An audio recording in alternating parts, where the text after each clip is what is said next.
Assalamualaikum warahmatullahi wabarakatuh. Selamat siang buat teman-teman dari Prodi Bisnis Digital. Saya Wulan, dosen yang akan mengampu manajemen SDM. Oke teman-teman, kita akan masuk ke manajemen tentang perencanaan dan pengembangan karir di SDM. Oke, karir menurut KBBI itu adalah pengembangan dan kemajuan baik pada kehidupan ataupun pekerjaan atau jabatan seseorang. Nah, karir itu biasanya istilah untuk pekerjaan yang mendapatkan imbalan berupa gaji ataupun uang. Pekerjaan itu berbeda dengan karir. Nah, sini penjelasannya. Karir itu biasanya punya makna lebih dalam. Karir adalah cita-cita, ambisi, dan tujuan hidup jangka panjang yang dimiliki seseorang dengan menekuni satu bidang. Karir itu seluruh proses dalam hidup, sedangkan pekerjaan itu hanya salah satu dari prosesnya. Jadi langkah awal seseorang dalam penjajakan karir itu adalah passion. Nah, pekerjaan itu hanya alat atau sarana yang kita gunakan untuk mencapai apa yang kita kehendaki. Untuk mendapatkan uang, untuk memenuhi keinginan sehari-hari ataupun kebutuhan sehari-hari. Nah, pekerjaan adalah kesempatan yang diberikan oleh perusahaan agar kita berkembang secara pribadi dan profesional. Nah, intinya pekerjaan itu bukan milik kita, melainkan milik perusahaan untuk mencapai tujuan organisasi.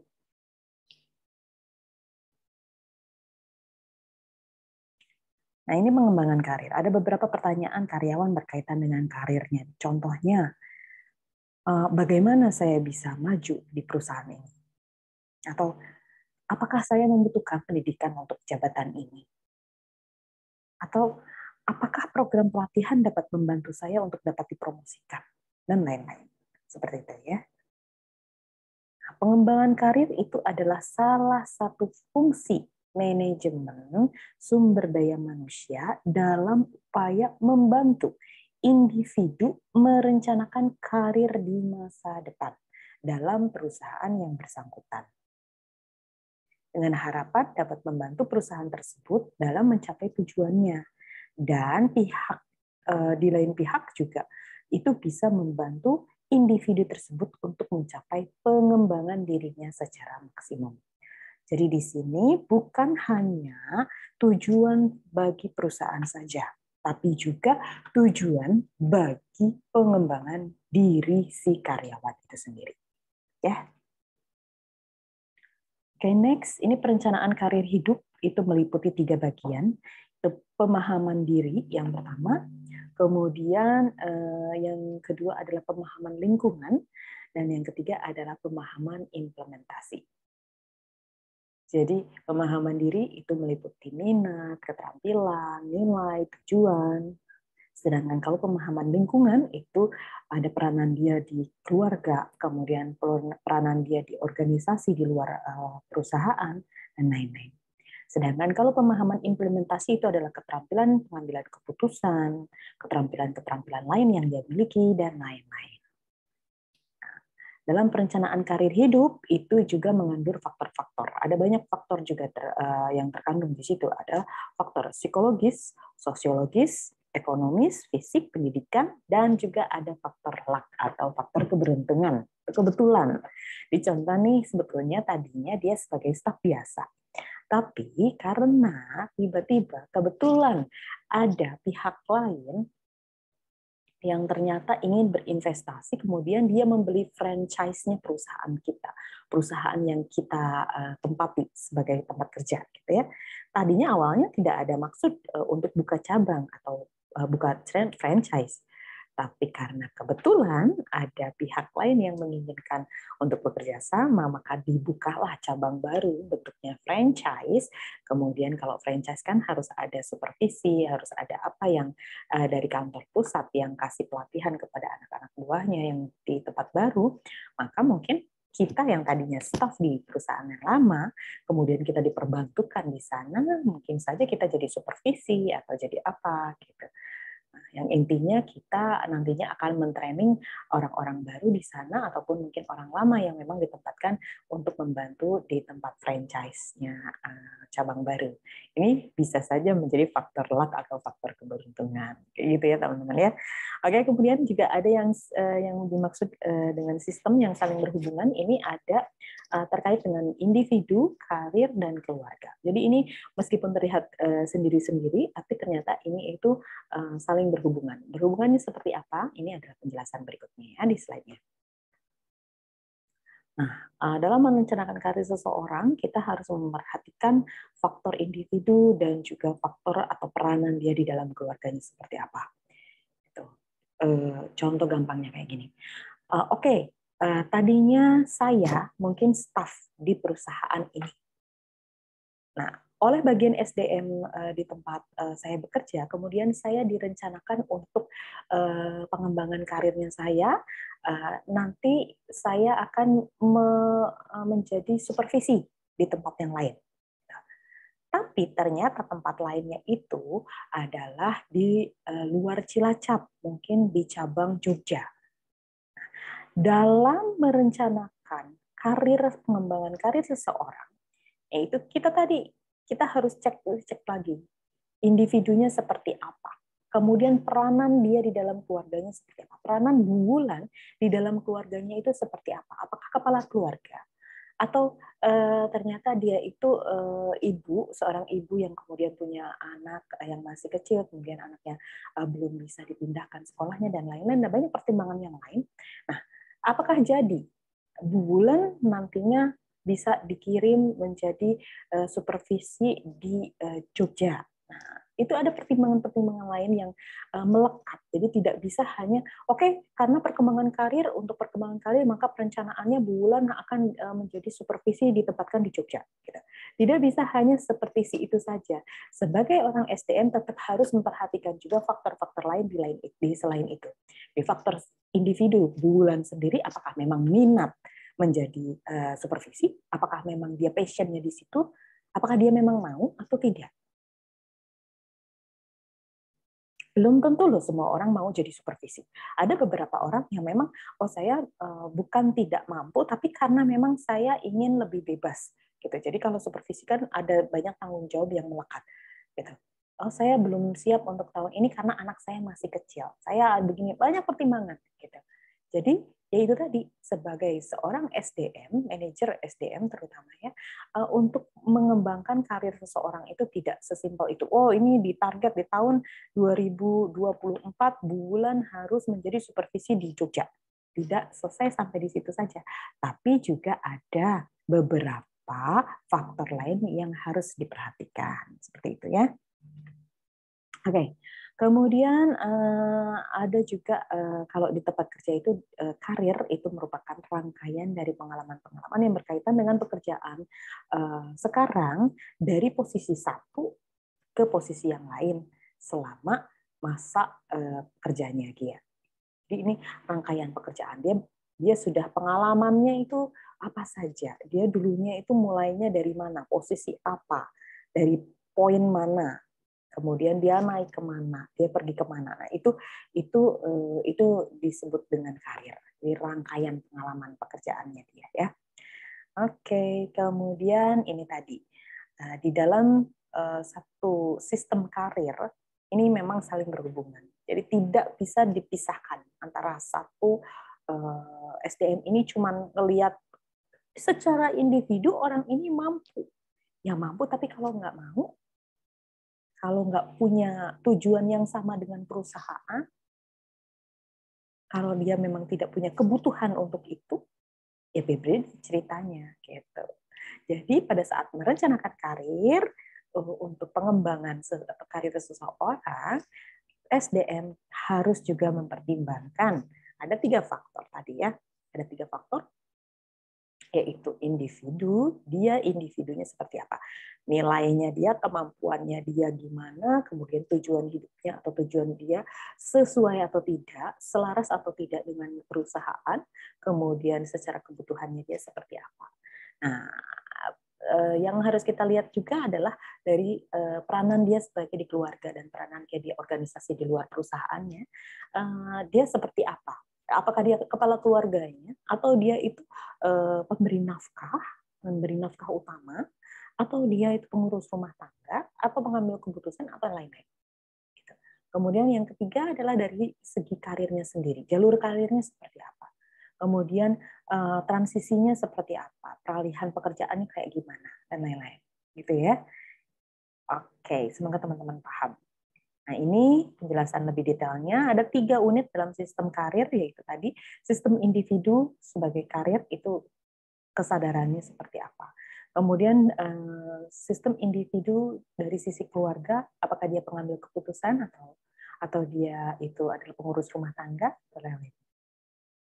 Kemudian yang ketiga adalah sistem individu, keluarga, dan karir. Ini dalam dunia kerjanya seperti apa. Jadi setiap komponen ini, yaitu tadi individu, keluarga, dan karir, itu merupakan sistem yang memang awalnya itu terpisah sendiri-sendiri. Tetapi komponen ini nantinya akan saling berkaitan dan saling bergantung.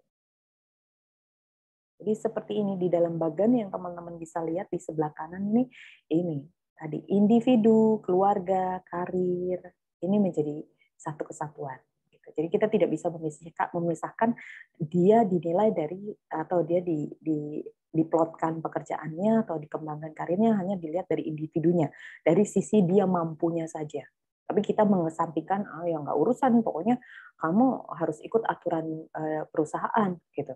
Nggak bisa juga seperti itu. Kita tetap harus kesepakatan dua belah pihak. Apabila memang secara kemampuan orang ini mampu, bulan ini mampu, tapi ya kita memang harus tawarkan dulu orang ini mau atau tidak gitu dipindahkan ke Jogja. Jangan-jangan saya keberatan dipindahin ke Jogja karena banyak pertimbangan, keluarga saya begini, anak saya masih kecil, belum bisa dipindah sekolah, kemudian saya juga suami menghendaki saya untuk bekerja di dalam Cilacap, di kota Cilacap, dan lain-lain. Ada pertimbangan-pertimbangan lain gitu ya.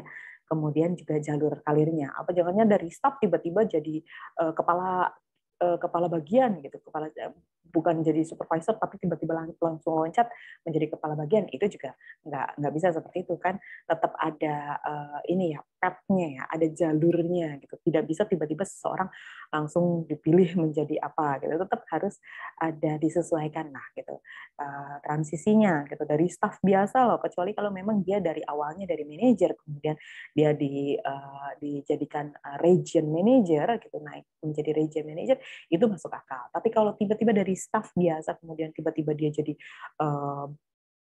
diserahi strategi bisnis SBU sendiri gitu.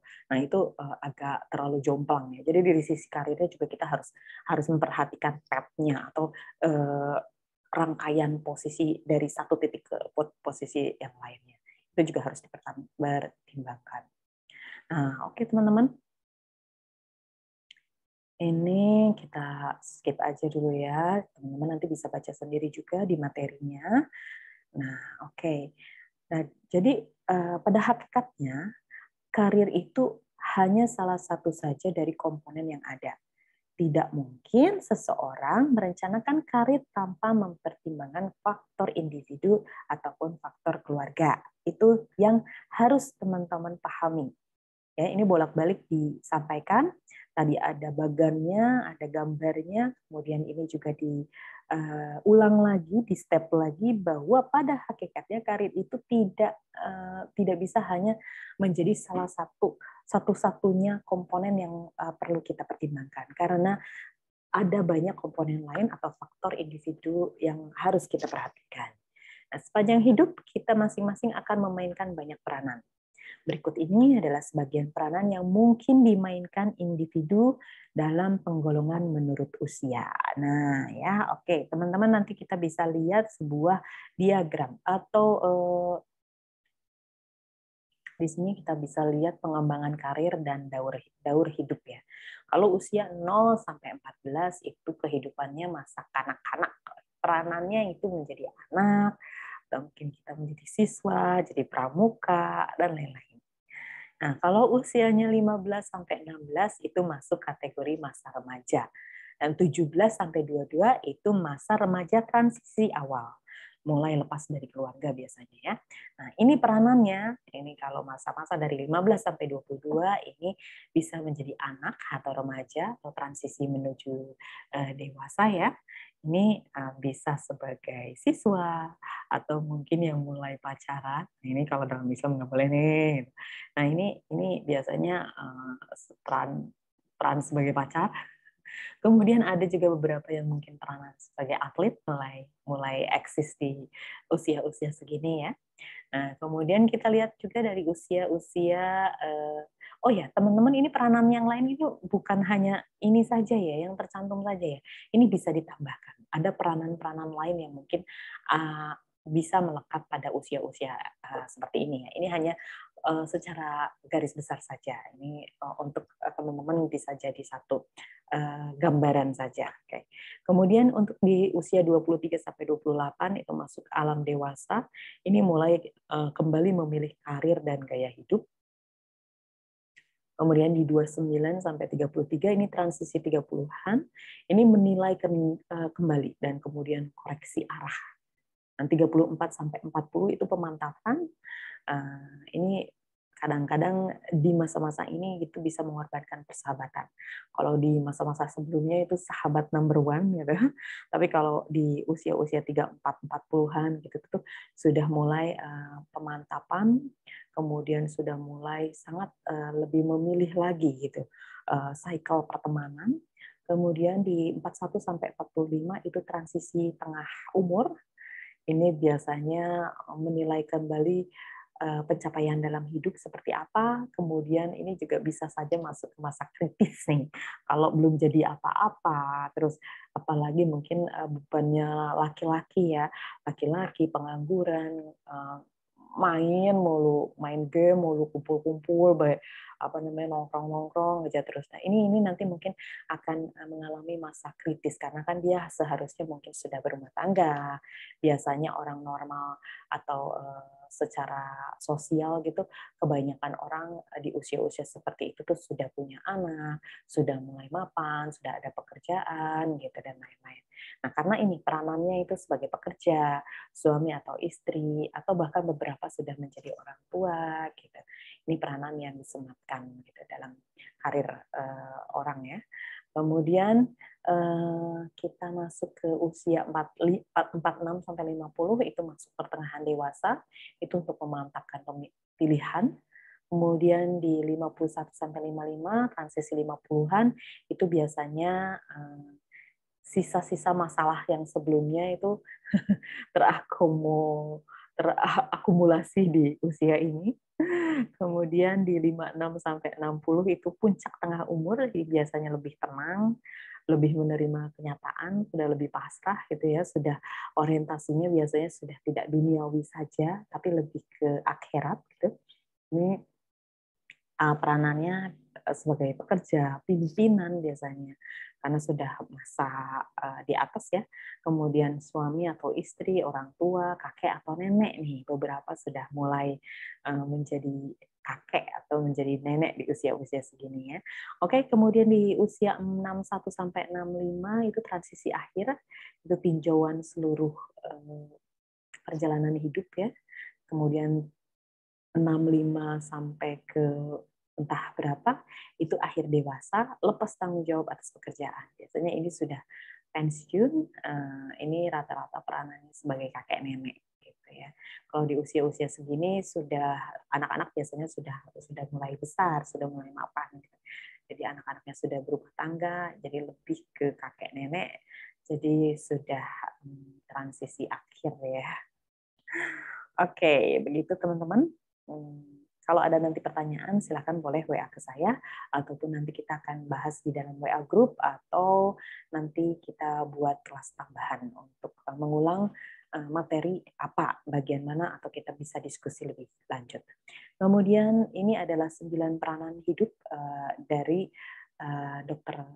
Super, Dr. Donald Super. Yang ada karir sebagai anak, baik laki-laki atau perempuan, siswa atau mahasiswa, pekerja, suami atau istri, kemudian orang tua, pengurus rumah tangga, mengisi waktu senggang, warga negara, dan pensiunan. Ini ada 9 peranan hidup ya, menurut Dr. Donald Super. Nah, ke-9 peranan ini saling berpengaruh, mempengaruhi dalam kehidupan kita dalam meniti karir sebagai individu, keluarga, dan organisasi tempat bekerja ya. Kalau paradigma lama, pengembangan karir adalah proses kemajuan kerja seseorang melalui seri tahap-tahap yang setiap serinya mempunyai perbedaan dalam tugas, aktivitas, dan hubungan. Tapi kalau sekarang menurut Bryant and Rowe di tahun 2000 itu, pengembangan karir merupakan aktivitas formal dan berkelanjutan yang merupakan suatu upaya organisasi untuk mengembangkan dan memperkaya sumber daya manusianya dengan menyelaraskan kebutuhan mereka dengan kebutuhan organisasi. Dalam perkembangannya dikenal dengan 3 model pengembangan karir, yaitu yang pertama adalah life cycle model atau siklus hidup. Kemudian yang kedua, model berbasis organisasi, yaitu model pengembangan yang menjelaskan bahwa karir seseorang akan melalui tahap-tahap karir. Dan yang ketiga adalah model pola terarah. Dalam model ini karyawan dibimbing, kemudian diarahkan untuk membuat keputusan sendiri mengenai seberapa cepat mereka menginginkan kemajuan dalam karir mereka. Jadi kalau model terarah ini dari pihak SDM ini sudah ada arahan ya. Jadi ya, Mbak Ulan, sekarang Mbak Ulan kan baru masuk ya. Untuk 1 tahun pertama Mbak Ulan itu masih adaptasi. Jadi posisinya sekarang sebagai dosen. Tapi kami harapkan dari pihak manajemen gitu, kami mengharapkan Mbak Ulan segera untuk mengikuti kelas sekolah lanjutan di S3.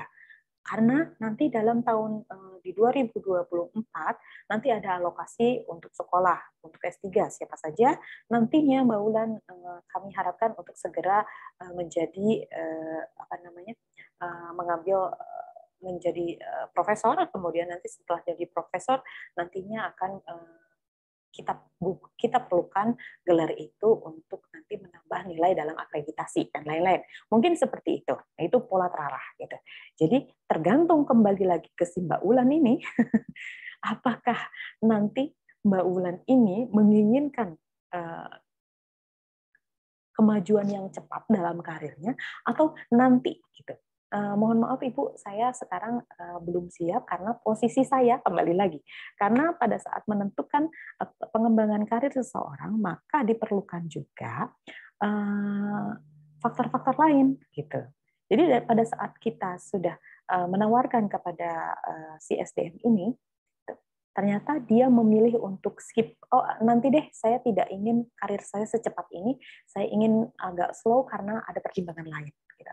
Karena saya belum bisa untuk S3 meninggalkan Cilacap di tahun ini, di tahun 2003 ini karena kebutuhan begini, karena saya harus begini. Ada seperti itu. Gitu. Jadi meskipun memang ada model pola terarah, tapi kembali lagi keputusannya adalah keputusan dalam dua belah pihak, gitu ya. Pihak perusahaan ataupun universitas kalau di kasusnya Mbak Ulan atau Bu Ulan ini itu mungkin tawaran dari universitas gitu untuk perencanaan karirnya. Tapi kalau untuk di perusahaan lain itu nanti merencanakan karir-karir SDM yang lain sama juga ya. Ini hanya sebagai contoh saja gitu. Ini ada bimbingannya kalau pola terarah. Kalau yang lain mungkin kan dari keinginan pribadinya dulu, saya ingin karirnya cepat, jadi nanti saya harus banyak melakukan penelitian, kemudian aktif mencari beasiswa dan lain-lain untuk S3 saya dan lain-lain. Itu kalau itu secara mandiri ya, informal. Nah, kalau yang pola terarah ini berarti formal, memang dari SDM-nya sudah mengarahkan. Di tahun 2004, di tahun 2005, di tahun 2006 dia sudah men-state dengan lebih detail lagi untuk karirnya si orang perorangan, termasuk mungkin Bu Bulan itu tadi. Ditarget ya, tahun berapa jadi apa, untuk tujuan organisasinya apa gitu. Oke, kemudian pengelolaan karir organisasi di samping peranan individu tadi, sistem pengelolaan karir organisasi dapat dipengaruhi pilihan karir sesuai dengan minat, bakat, dan keahliannya. Kemudian pengembangan organisasi ini harus sesuai dengan pengembangan karir karyawannya. Ini hal-hal yang perlu diperhatikan dalam pengelolaan karir, itu misi perusahaan, visi misi perusahaan. Ya meskipun menolak kalau nggak ada orang lain lagi yang ada, ya ini nanti akan disampaikan gitu loh. Memang misi perusahaan atau misi dari prodi bisnis ini harus segera mendapatkan akreditasi, dan salah satu untuk menaikkan nilai akreditasi agar memang nanti nilainya menjadi baik gitu, salah satunya adalah mungkin harus sudah ada dosen yang melanjutkan studi gitu, contoh gitu, bisa saja seperti itu, harus sudah ada profesornya atau harus ada apanya. Nah itu kan ada nantinya disesuaikan visi dan misi perusahaan. Tidak bisa juga kalau memang itu sudah tugas dan tidak ada orang lain lagi, kemudian si SDM itu menolak-nolak sebuah tugas gitu. Itu juga memang harus jadi pertimbangan ya. Bukan hanya si SDM saja yang ditanya, tapi juga memang ada keperluan dari perusahaannya. Nah, visi misinya seperti apa loh? Kita pengennya cepet, gak bisa dong nunggu anaknya bulan itu besar dulu, kemudian nanti bulan nanti sekolah, kemudian nanti biar bisa ada profesornya. Nah itu tetap ada kesepakatan. Tadi saya bilangnya adalah kesepakatan. Namanya kesepakatan itu adalah win-win solution. Jadi kedua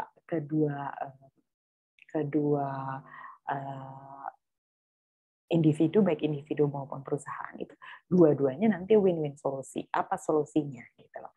Oke, tidak bisa di tahun 2003 nih bulan menolak, tapi ya mungkin bulan sudah harus siap di 2004 untuk sekolah melanjutkan di S3 karena visi misi perusahaan, visi misi prodi bisnis harus terakreditasi di tahun berapa gitu. Dan salah satu nilai untuk akreditasinya adalah harus ada profesornya, contoh seperti itu. Ya, kemudian sistem rekrutmen dan peluang promosi, kemudian sistem penilaian kinerja, sistem promosi, mutasi, demokrasi, PHK, pensiun, kemudian ya percuma juga. Contoh Bu Wulan udah tua nih umurnya, sekarang umurnya udah tua nih, gitu. Kemudian dia sekolahnya itu kan sekitar 3 atau 4 tahun gitu ya, lama banget. Nah, ternyata di tahun tersebut Bu Wulan udah 65 tahun tuh. Itu kan udah usia untuk pensiun, udah percuma juga Bu Wulan disekolahin, kemudian menjadi posisi jadi seorang profesor, tapi usianya sudah 65, sudah mendekati PHK. PHK, maaf udah balik pensiun maksud saya, sudah mendekati usia pensiun. Itu juga nanti kurang, kemanfaatannya jadi kurang gitu. Iya kalau habis pensiun itu masih, meskipun pensiun tapi masih bisa menjadi dosen tamu gitu, masih bisa diakui di prodi bisnis digital. Tapi kalau Ibu Wulannya ini udah Mindalik wafat gitu karena memang usianya sudah mendekati usia sepuh seperti itu, kan sayang gitu. Jadi kan pengelolaan karirnya itu juga jangan di usia segitu baru diarahkan karirnya ya gitu, baru disekolahkan gitu kan, sayang nanti udah sekolah, kemudian udah punya jabatan profesor, tapi ternyata masuk ke usia pensiun kayak gitu dan lain-lain ya. Ini teman-teman nanti bisa baca, ada beberapa hal-hal yang perlu diperhatikan dalam pengelolaan karir. Oke, next dulu ya. Ini pola karir atau jalur karir ini sama seperti perpindahan dari posisi ke posisi yang lain. Biasanya lebih tinggi kalau untuk posisi karir ya. Namanya juga pengembangan karir gitu. Pengembangan ya berarti harusnya naik jabatannya gitu. Kemudian orientasi dalam perluasan pengaruh power baik dari gaji, pendapatan, kemudian ini biasanya tidak selalu linear gitu. Tapi biasanya ini harusnya ada pencapaian, ada seperti anak tangga ya, naik gitu, posisinya memang naik gitu. Oke, kemudian ini juga menurut penelitian Edgar Sain, dalam penelitian lainnya ada 8 tipe kepribadian seseorang dalam memilih pola karir. Ada yang memilih manajerial, jadi dia mengutamakan aspek manajemen, perluasan pengaruh di organisasi, dan berusaha untuk mencapai top manajemen. Jadi kalau di dalam hatinya atau di dalam kepribadiannya si SDM ini sudah mindsetnya, oh aku mau naik jabatan, aku suatu hari nanti di tahun 5 tahun dari sekarang aku ingin ada di jajaran top manajemen, maka dia akan dia akan memanage dirinya sendiri, kemudian dia juga akan mungkin berkonsultasi atau dia akan melakukan banyak cara, ya melakukan pelatihan-pelatihan sendiri, baik formal maupun informal dan lain-lain, itu karena dia memang memilih pola karirnya itu adalah yang pertama manajerial. Aku harus ada di top manajemen. Gitu. Itu salah satu kepribadian seseorang ya. Nah, ada juga yang memilih menjadi teknis. Aku nggak urusan menjadi top manajemen. Aku nggak mau jadi bos, tapi aku mau ahli di bidangku. Nah, ini lebih ke profesional. Aku nggak perlu jadi bos, tapi kalau semua orang butuh masukan secara teknis, itu mereka tahu harus menghubungi siapa. Ya, seperti itu. Itu kepribadian orang beda-beda ya. Tujuan hidupnya orang atau kepribadiannya orang itu saat dia memilih karir itu beda-beda gitu. Jadi ini yang kedua. Tadi yang manajerial itu berarti mindsetnya adalah top management. Aku mau jadi di dalam 5 tahun ini nanti atau di dalam 10 tahun maksimal ini aku harus mencapai satu level manajemen tertentu gitu. Udah jadi bos lah intinya gitu, atau jadi apa gitu. Nah seperti itu. Tapi kalau yang teknis itu aku nggak perlu jadi bos, aku nggak urusan dengan hierarki ataupun susunan struktur organisasi, tapi aku mau ahli di bidangku. Jadi setiap kali orang ada butuh tenaga ahli atau butuh apa, itu mereka harus menghubungi aku. Nah, oke, itu karirnya yang dia pilih. Kemudian kreativitas. Ada juga orang yang memang mengutamakan aspek menciptakan hal-hal yang baru, gitu, memodifikasi sesuatu yang udah ada. Aku nggak harus ahli, aku nggak mau jadi bos, tapi tolong berikan aku kebebasan untuk berkreasi atau berkreativitas. Nah ini karir, ini juga bagian dari karir. Kemudian rasa aman. Ada yang mengutamakan aspek keamanan atau steady state. Jadi steady state itu orangnya itu aku nggak perlu jadi bos deh. Aku juga nggak harus ahli-ahli amat, atau aku juga nggak harus bikin-bikin yang sesuatu yang inovasi baru atau segala macam. Enggak, aku nggak butuh itu aja. Cuman jaminan deh di sini perusahaannya ini akan jangka panjang, tidak akan PHK aku tiba-tiba, kemudian lain-lain gitu. Seperti itu. Ya, ada yang mengutamakan karirnya itu pokoknya aman aja deh gitu.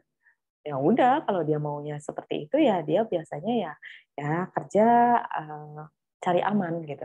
Ya dia disiplin, kemudian dia tidak akan mencari gara-gara, kemudian dia dalam mengutarakan suatu pendapat juga dia juga akan lebih hati-hati, kemudian dia juga akan permisifnya itu akan lebih besar gitu, toleransinya. Oh udah deh, nggak apa-apa, nggak naik gaji, yang penting nanti ini gitu, yang penting aman gitu.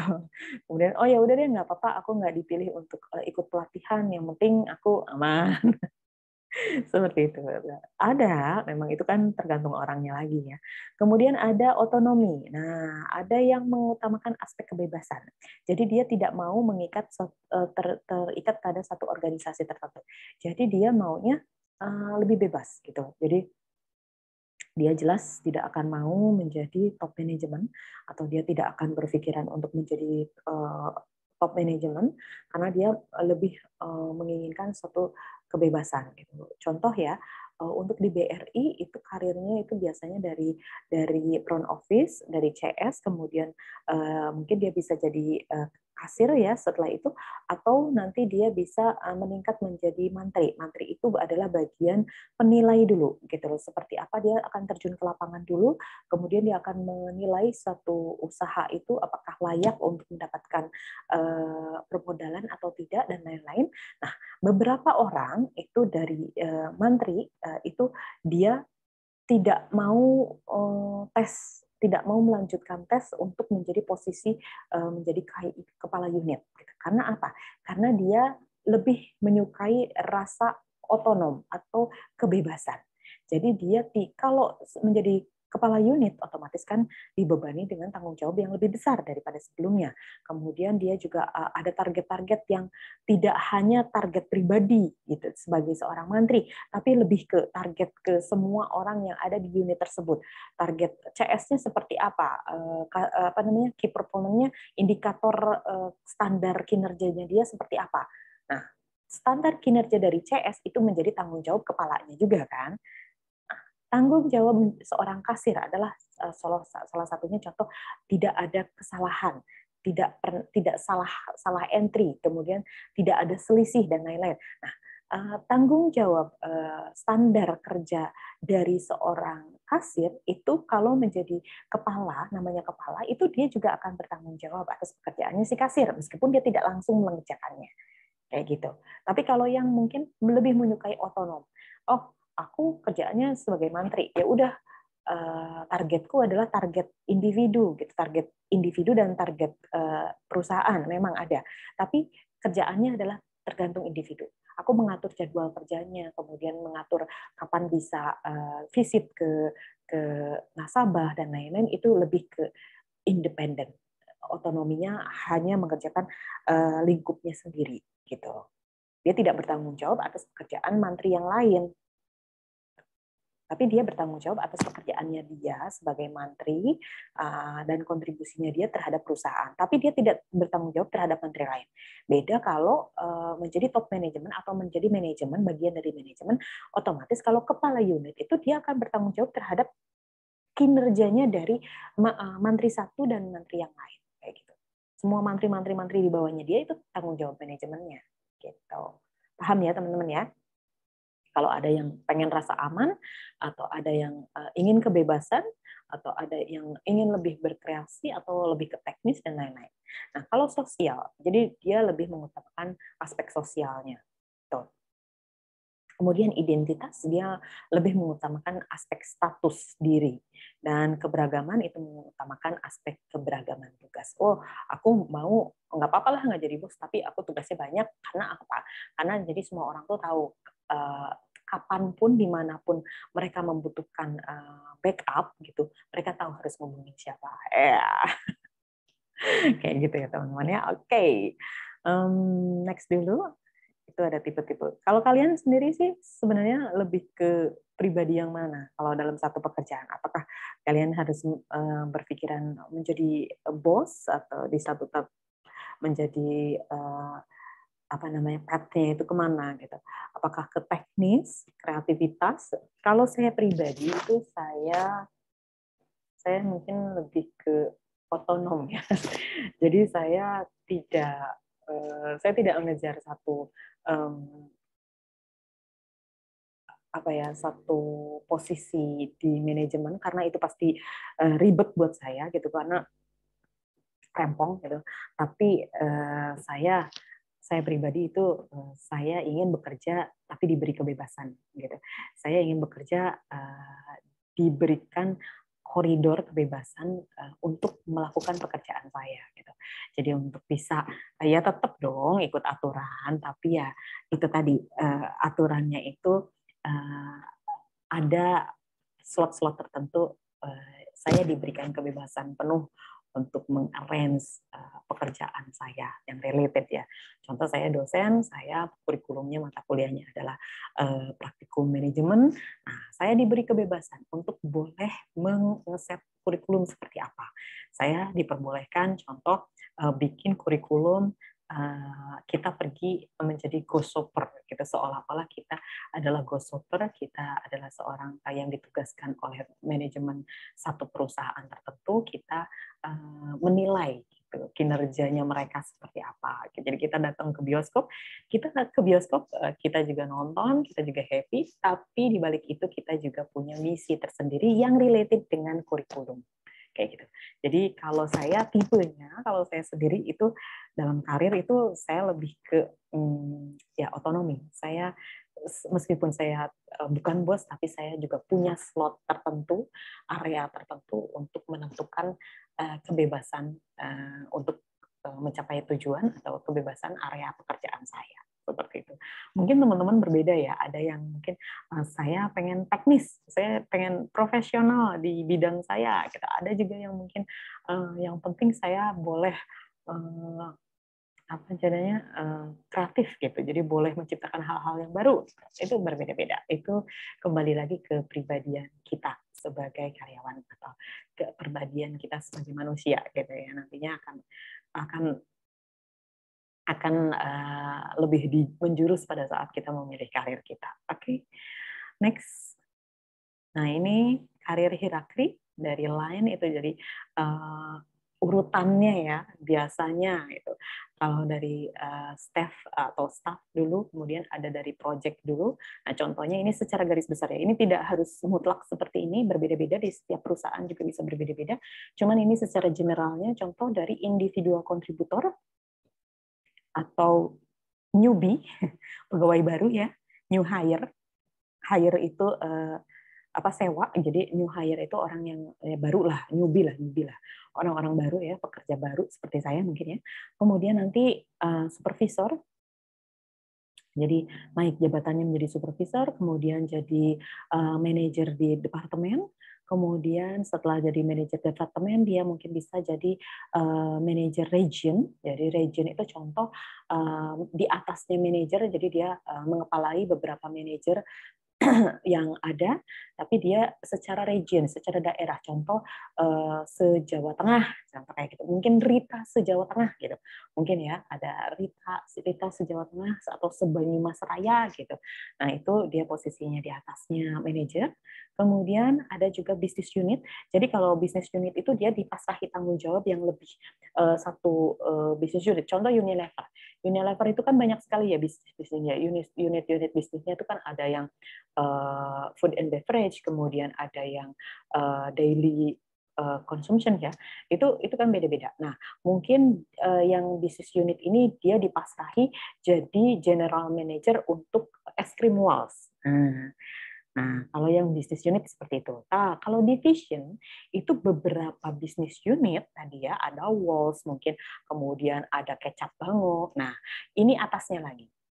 Jadi manajernya itu grup atau vice president. Jadi dia membawahi lagi. Jadi dia atasannya dari beberapa bisnis unit. Gitu. Jadi dia lebih atas lagi. Kemudian major corporation itu lebih atas lagi. Jadi dia di atasnya. Tapi jangan lupa paling atas apa? Owner. Jadi kalau teman-teman kalau mau dari sekarang bikin perusahaan, ya kalian udah jadi owner, nggak usah tuh kalian mulai lagi dari yang kontributor atau segala macam ya. Tapi mau nggak mau kalau kalian belum punya budget untuk hire orang atau mempekerjakan orang, ya kalian itu yang sekarang jadi individual kontributor dulu. Kemudian dari situ kalian menjadi supervisi, kalian punya anak buah. Kemudian nanti kalian naik lagi jadi manajer, kalian ngangkat lagi supervisinya siapa nih gitu kan. Jadi kemudian kalian nanti kan tidak terlalu harus selalu fokus ke daily pekerjaan gitu, kalian tinggal ngecek-ngecek aja dan lain-lain sampai ke major corporation atau CEO gitu ya. Oke, ini dari staff juga nanti kalian bisa baca sendiri, sama itu path-nya atau jejaknya kemana aja, dan juga di project ya, tim project juga sama, individual kontributor dulu, kemudian jadi project leader, kemudian project manager, kemudian large project manager, kemudian major product manager, dan mega project manager. Itu kalau mega project manager itu udah ke 100 million plus ya, itu untuk yang project-project yang seperti NASA, senjata dan lain-lain gitu ya. Oke. Oke, ini pengelompokan jenis kegiatan kerja. Kemudian ini teman-teman bisa lihat juga hubungan jenis kegiatan dari orang, data, dan benda. Kemudian ini peta keinginan, ada orang, data, benda, dan ide. Itu ini biasanya kalau Kalau bidan ini lebih ke serve atau jasa ya. Jadi dia lebih ke bidan, perawat, salon, penjaga counter, toko itu kan lebih ke serving atau manusia gitu ke orang. Kemudian kalau data gitu, dia mengolah data, dia nantinya akan menjadi konsultan, analis, peneliti, statistik gitu. Karena dia memang keinginannya atau peta keinginannya memang sukanya gitu tuh berhubungan dengan data ya, dia nantinya bisa jadi konsultan, analis, peneliti, statistik gitu. Nah, kalau dengan benda, contoh bisa menjadi penjahit, tukang, fotokopi, petugas logistik. Nah, kalau ide itu ada analis sistem, pengamat, technical support, problem shooter dan lain-lain. Gitu ya. Oke. Next dulu. Sini ada 5 perbedaan sistem karir lama dan karir baru. Bisa kalian teman-teman bisa baca juga. Ini rangkumannya dari dimensi organisasi. Kalau tradisional itu birokrat banget, sedangkan kalau baru itu sistemnya adalah jaringan kerja.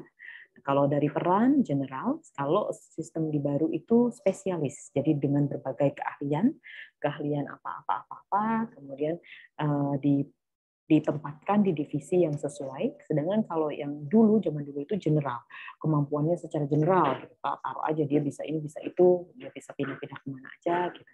Nah, kalau kompetensi itu sistem operasi kalau yang tradisional, sedangkan kalau baru itu tim kerja atau pengembangan.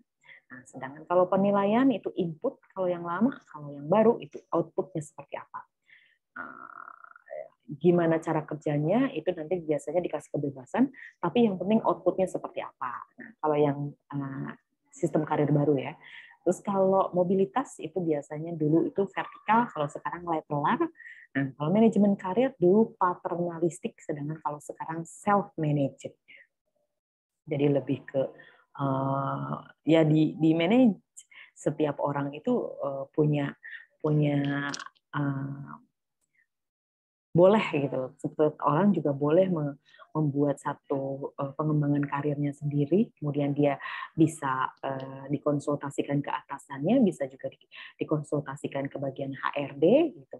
Kemudian dia akan memanage sendiri. Oh, aku mau pengennya nanti 3 tahun dari sekarang itu nanti membuka kelas internasional. Kelas internasional itu berarti mahasiswanya dari berbagai negara. Kalau berbagai negara berarti kan bahasanya harus bahasa Inggris. Sedangkan sekarang aku belum mumpuni, bahasa Inggrisnya masih belepotan. Berarti dari sekarang aku harus sudah mulai ngikutin pelatihan-pelatihan berbahasa Inggris gitu. Kemudian dia juga harus ikut-ikut kayak seminar-seminar yang sudah pakai bahasa Inggris, kemudian jurnal-jurnal yang pakai bahasa Inggris, kemudian mungkin dia juga harus latihan TOEFL, karena mungkin kan untuk menjadi dosen yang internasional itu harus ada passing grade-nya dulu. Nah, itu harus ada self-manage. Jadi dianya sendiri, dari SDM-nya sendiri sudah mulai merencanakan seperti apa. Kayak gitu ya, teman-teman. Oke, ini juga nanti ada beberapa dari mulai pengembangan, keahlian, pola, tanggung jawab karir, tujuan karir. Nah, biasanya kalau zaman dulu tradisional itu ujung-ujungnya selalu yang dicari adalah promosi karena urusannya nanti dengan gaji. Tapi kalau sekarang zaman karir baru atau karir proteon itu biasanya orang lebih ke psikologis. Jadi it's not about the money gitu, tidak hanya urusannya dengan uang. Mungkin gajinya tidak besar di satu perusahaan ini, tapi dia punya otoritas. Itu tadi 8 kepribadian ya. Dia punya otoritas, dia punya kebebasan untuk menentukan apa. Kalau di perusahaan yang lain harus saklek, pokoknya harus ngikutin gini, gajinya gede. Tapi dia tidak punya kebebasan untuk menentukan kurikulum. Contoh seperti itu. Nah, kalau yang zaman sekarang itu biasanya kesuksesan seseorang itu dia tidak hanya sejajar dengan gaji, gitu. Tapi ya itu tadi ada kepuasan batin pada saat dia boleh berkreasi, atau mungkin ada kepuasan batin karena dia disupport untuk menjadi ahli di bidangnya dan lain-lain. Kayak gitu ya teman-teman ya. Udah dipahami ya. Kalau ada pertanyaan, saya silahkan bebaskan teman-teman untuk WA langsung ke saya, ataupun nanti bisa kita bahas di dalam grup.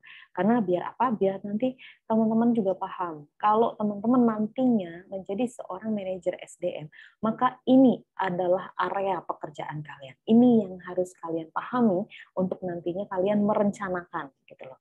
SDM yang ada di bawah kalian, di bawah tanggung jawab kalian itu apa saja. Gitu. Ini adalah gambarannya seperti ini. Ada tujuan karir seseorang itu berdasarkan apa, kepribadian seseorangnya itu. Nah, ini nantinya sukses bagi orang itu seperti apa? Oh, suksesnya pokoknya gaji, orang urusan yang lain-lain. Pokoknya gajinya gede itu artinya sukses. Nah, itu berarti ya orang ini masih pola tradisional.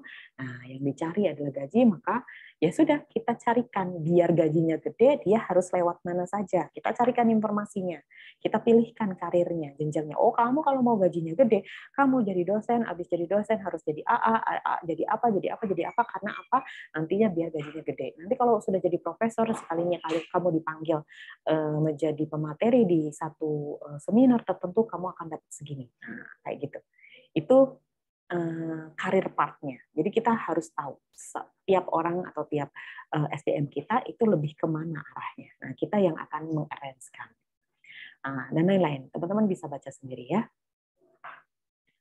Nah, maka karena perubahan paradigma, seseorang cenderung itu para manajer di masa datang itu akan dipengaruhi oleh yang pertama, seorang manajer dituntut harus memiliki spesialisasi tertentu dan dituntut mampu mengelola dirinya sendiri, tidak terlibat secara meretap dalam satu organisasi. Jadi dia harus sudah siap mental kalau dia juga nantinya akan dipindah kemana rotasi, gitu ya. Kemudian para manajer juga dituntut untuk memiliki pengalaman yang bersifat cross-fungsional, multi-skill dan multidisiplin. Jadi dia tidak hanya saklek, oke, saya cuma tahu tentang keuangan, karena dia manajer keuangan. Tidak. Sebagai manajer keuangan, dia juga harus sedikit tahu mengenai manajer produksi. Dia harus tahu kenapa. Kemudian dia juga harus paham kenapa orang harus bayar utang. Maksudnya kenapa kita, perusahaan kita itu nggak boleh utang lama-lama ke orang lain. Karena apa? Pengaruhnya. Karena nanti akan bentuknya ada apa. Dia harus tahu juga secara garis besar. Jadi dia harus multi skill juga. Dia tidak bisa hanya ahli di bidang keuangan saja. Nggak bisa. Dia juga harus tahu kenapa sih kok kemasannya itu mahal banget gitu. Biaya untuk dikeluarkan untuk kemasan itu mahal banget. Kenapa? Ternyata karena setelah ada riset dari lapangan, perusahaan kita kalah karena kemasannya kurang menarik dibandingkan perusahaan yang lain. Maka di tahun ini anggaran untuk bikin kemasan di-up, biayanya otomatis semakin naik dengan harapan nanti perusahaan kita akan punya daya saing. Nah, seperti itu. Jadi tidak hanya mikirin spotnya dia saja. Kenapa sih bagian ini ya manajer keuangan mungkin akan keluar kata-kata, kenapa sih mahal banget sih untuk bayar itu tenaga ahli gitu? Kenapa sih kita nggak belajar aja gini-gini gitu-gitu? Mungkin kayak gitu ya, karena berat mengeluarkan uang ya. Gitu. Karena kan dia manajer keuangan. Nah, dia tidak bisa seperti itu saja, karena dia juga harus punya pengetahuan atau multi skill ya, multi disiplin juga. Dia harus tahu juga kenapa perusahaan harus meng-hire tenaga ahli dengan bayaran yang lebih mahal dibandingkan pekerjaan yang lain. Dibanding pekerjaan-pekerjaan yang lain. Karena dengan hasil kerja orang itu, hasil dari produknya atau dari alur atau kebijakan atau apapun itu nantinya akan lebih efisien dan lain-lain, akan memotong ujung-ujungnya nanti akan memotong anggaran di sebelah sini. Nah, kayak gitu ya. Kemudian para manajer juga dituntut untuk mampu membangun kerjasama dan memiliki fleksibilitas dalam arti yang positif. Kayak gitu teman-teman ya. Jadi berbeda fungsi manajer dari zaman dulu tradisional dengan yang saat ini, karena memang sudah ada perubahan paradigma. Gitu. Ini karakter Chinese personal forecasting. Ini untuk pengetahuan saja secara mentalnya. Kemudian di sini ada beda pekerjaan dengan karir. Kalau pekerjaan itu mulai jam 8 sampai jam 5, kalau karir itu mungkin kerja dari jam 8 sampai jam 5, tambah malam hari, tambah hari libur. Karena apa? Karir itu kan diri sendiri gitu. Kalau pekerjaan itu ya punya perusahaan gitu. Kalau pekerjaan itu ditinggal di kantor. Kalau karir itu bawa-bawa pulang ke rumah, bawa-bawa buku segambreng segede gambreng begini gitu kan, setebal ini nih bukunya. Karena apa? Ya karena udah jadi karir gitu. Karena kita punya ini sendiri gitu, kita punya punya uh, gambaran nantinya kita mau kemana kayak gitu ya, dan lain-lain. Oke, ini contoh dari karir PT Inalum. Ini ada seperti ini, di pelaksana teknis, kemudian pelaksana administrasi, paramedis, supervisor, kemudian staff, tenaga ahli, kemudian ada dokter dan manajerial. Nah, seperti ini ya teman-teman, ini gambaran aja. Nah, ini ada jalur karir dan persyaratan kompetensi EDP Center. Ini ada, kita harus apa aja untuk menjadi sebuah program analis. Jadi jabatannya dari program analis, dia harus punya kompetensinya sebagai keahlian teknikal, kemudian perhatian terhadap pasien, kemudian kalau dia mau menjadi sistem analis, dia punya kemampuan analisa dan lain-lain. Terus seperti itu. Jadi ada persyaratan kompetensinya. Jadi nggak bisa tiba-tiba orang lulusan S2 terus tiba-tiba ujuk-ujuk jadi dosen gitu. Juga nggak ada kompetensi-kompetensi yang melekat. Jadi yang dicari itu apa saja. Untuk menjadi kaprodi itu nggak bisa cuman sama gitu. Tapi dia kan punya keahlian leadership atau keahlian apa saja yang melekat menjadi persyaratan jabatan itu, gitu ya. Itu gambaran aja. Kemudian ini struktur organisasi yang menyediakan peluang karir. Ini ya ada, teman-teman bisa dilihat, ini ada staf ahli, staf asisten, ini terpisah dari manajerial karena memang mereka itu biasanya berbeda divisi gitu ya, karena memang bisa jadi dari orang luar, dari pihak ketiga, tapi bisa juga dari internal, cuman memang tugasnya itu menjadi staf ahli, berbeda gitu ya dengan manajer proyek. Nah, ini hasil survei di Cina di tahun 2005 ya. Ini dulu di umur 23 sampai 40, sampelnya gajinya 3.000 yuan per bulan. Ini dari hasil penelitian ada kesimpulan 47,8% ini ingin berubah pekerjaannya. Karena mereka kebanyakan, dan 75% dari si 47% itu tadi, itu mereka menyatakan karena pengen pindahnya gara-gara gaji, atau kemudian kurang respect, mereka tidak mendapatkan respect dari majikannya mereka, kemudian terlalu ngatur atau terlalu birokrat banget, gitu, tidak fleksibel, gitu. Contoh mungkin kalau namanya izin itu harus 2 hari sebelum hari H. Tapi namanya kalau ada suddenly, ada mungkin orang tuanya meninggal contoh, nah kan ya kan itu sesuatu hal yang insidental ya, tidak bisa diprediksi gitu. Kalau memang terlalu birokrat, tidak bisa izin karena memang tidak pernah mengajukan izin 2 hari sebelumnya. Nah, ya gimana kita bisa tahu kan umur namanya? Nah, kayak gitu, itu ada gitu, itu ada yang terlalu birokrat. Kalau yang lahir di tahun 1980, dalam 6 tahun itu mengganti pekerjaan rata-rata sebanyak 6 kali. Saya lahir di 1981, coba sebentar ya. Oh, tidak dalam 6 tahun, tapi saya memang sudah berganti pekerjaan berkali-kali. Nah, ini yang masih bekerja pada majikan pertama ini ada sebanyak 32% ya, kalau dari hasil survei yang dirilis di mail.website. Kemudian pendapat tentang karir menyatakan ada 45% yang membahagiakan, kemudian ada yang memandang negatif pekerjaan atau karirnya mereka, itu sebanyak 54,9%.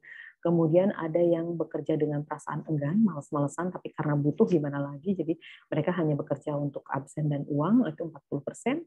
Dan alasan ketidakpuasannya itu biasanya ada kegagalan memenuhi impian, kemudian kurang pengakuan atas prestasinya, dan lain-lain.